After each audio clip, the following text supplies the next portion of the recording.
علشان الكلام ده يحصل مهم ان احنا نختار من الاول حد مناسب لينا. تعالوا اقول لكم بعد ما نصلي على الحبيب.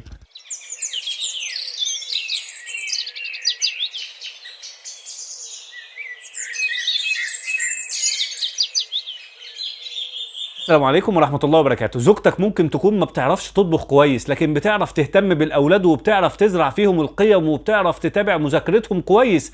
مش لازم بقى تخلي قلة خبرتها في تجهيز الأكل نقطة توتر بينك وبينها طول الوقت.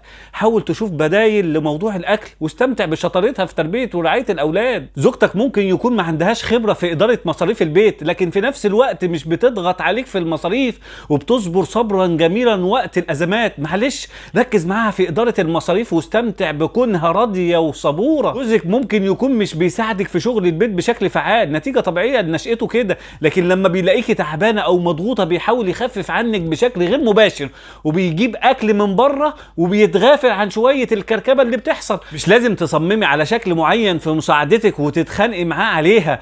جوزك ممكن يكون مش رومانسي ومش بيعرف يعبر عن مشاعره بشكل كويس، لكن طيب وكريم وبيعامل اهلك كويس وشايلهم في عينيه. اعرف حدود امكانيات شريك حياتك كويس، واعرف نقاط القوه والضعف عنده وتعامل مع النقاط دي بشكل واقعي بدون ما نفضل نقول طول الوقت المفروض انه يعمل كده وكده.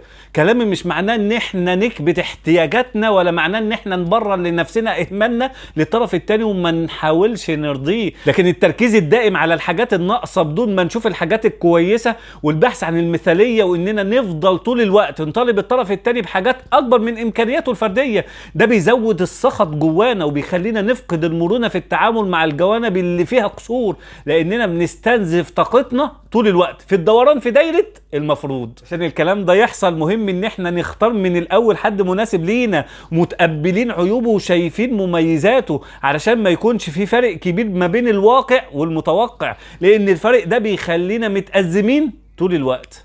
بس كده، السلام عليكم.